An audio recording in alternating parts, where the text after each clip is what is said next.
Good day, McVeigh, and happy Wednesday. Good morning, boys and girls. Please stand to honor our flag.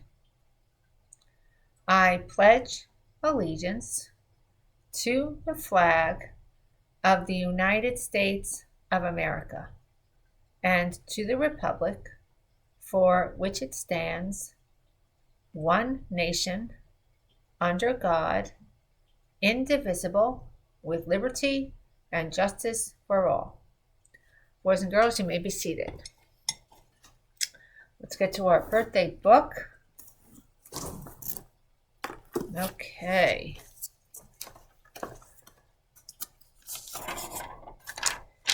Happy birthday today to Madeline Maring in our 4th grade and Luke De Silva in our 1st grade.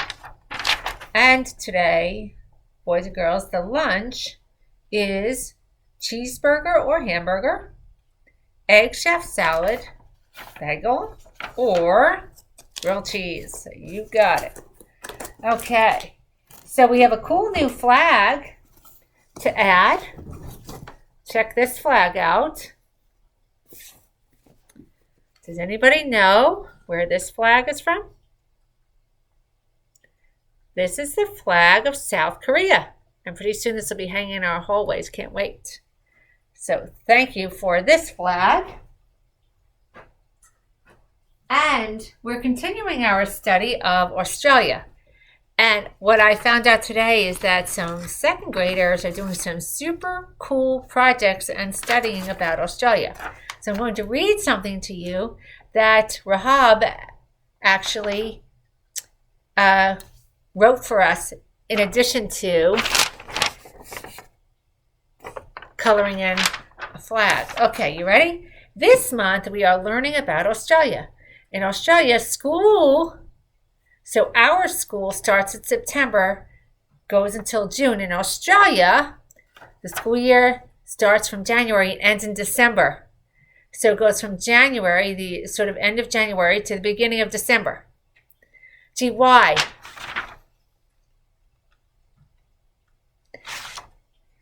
If you said it's because the summer, you're right. Remember, that was one of the first facts that we learned about Australia is when their summer, winter, fall, spring are their seasons. So right now, our winter is their summer.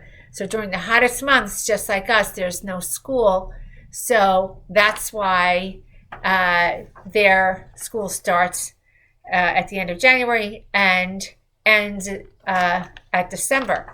They're off during the hottest months. Okay. There are many animals like kangaroos, spiders, koalas, and emu.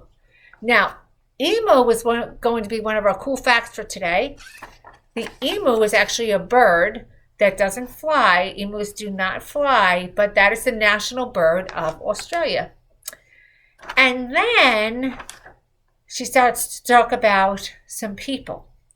So there's a group of people that are native to Australia called the Aborigines. She says the Aborigines were the first Australians. They spoke over 700 languages.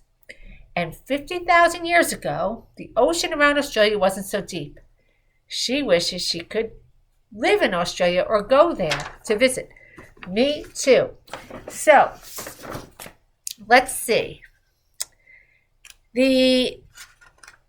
By the way, Australia also has lots of spiders and snakes, but this is not a real emu. I will show you a real emu as well. But they're Aboriginal people. Listen carefully. Okay.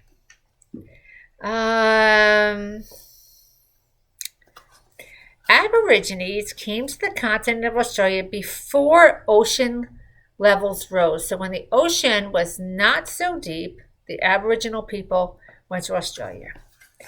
They were hunters, which means that they hunted animals and gathered wild plants for food. They also did not have writing, so they passed their knowledge down to their children through songs, dances, and spoken stories. As time passed, the Aboriginal people grew to 750,000. That's a lot. And they spoke many, many languages. And so here you see some pictures of the Aboriginal people dancing. And then who came? The British. How do you know? There's the British flag. So we're going to learn more and more about Australia each day. So I want to thank Rahab for this project, and I have another one for you tomorrow. Plus more to read on Australia. For the Get Smart show today, super cool project by Evan Glover. So this is on Dr. Seuss. So Evan, Elif, and Zoe, as both contributed to this project. And right here you see a wonderful illustration by Evan. Check that out. That is excellent, Evan. I wish I had such skill. So to give us some cool facts about Dr. Seuss. Now, Dr. Seuss's birthday is coming up. Does anybody know when it is? I know Mr. Simone, Mr. Regan, and Mr. Leonard know. It's March 2nd. It's coming up. So they said that Dr. Seuss's real name is Theodore or Ted Seuss Geisel. And he was born in Springfield, Massachusetts on March 2nd, 1904. Now, listen carefully to this cool fact. Dr. Seuss went to Dartmouth College like his English teacher. So what does that mean to you? Why did they mention the English teacher?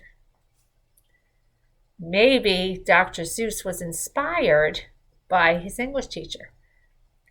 Maybe Dr. Seuss wanted to be like his English teacher. Okay. In 1985, now that's not so long ago, Princeton University, that's another very, very great college, gave Dr. Seuss an honorary degree. So an honorary degree goes to people who did not go to that school, maybe didn't graduate from that school, but who are very important in the world and in our society.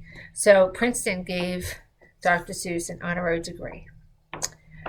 And let's see, what else? We have some pictures of the Cat in the Hat, Green Eggs and Ham, some of his books. The Grinch is up here. Of course, my favorite is The Places You Will Go. So hopefully, maybe somebody else will do some more research on Dr. Seuss and get us some more cool facts. But thank you for that project. And finally, boys and girls, it's time for a mighty kind. Oh, nope, one more thing. We have two quick Getting Smart Through Art.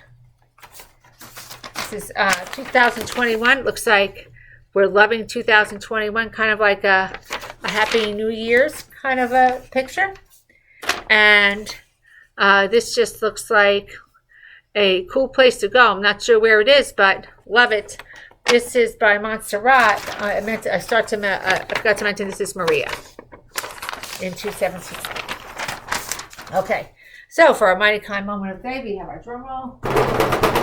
Dun, dun, dun. Okay, so I'm taking this from Rahab Ahmed, and we just heard from Rahab with Australia, but she says, even if you are young or old, we call that experienced. Big or small, always choose kind. I love that. Good work. Yeah, it doesn't matter who you are, how old, how young, what your age is, what color your skin is, if you're small, tall, whatever, doesn't matter. Always choose kind. Kindness is the universal language. It's the language that we all speak. We all know when somebody's being kind to us, and we all feel good when somebody's kind to us and when we are kind to others. So always choose kind. Thank you, Rahab. Why? Because we're mighty minds. Not only that, we're mighty kind, mighty minds. And every day, boys and girls, it's a great day to get smart and be kind to both each other and the earth. Let's have a wonderful day.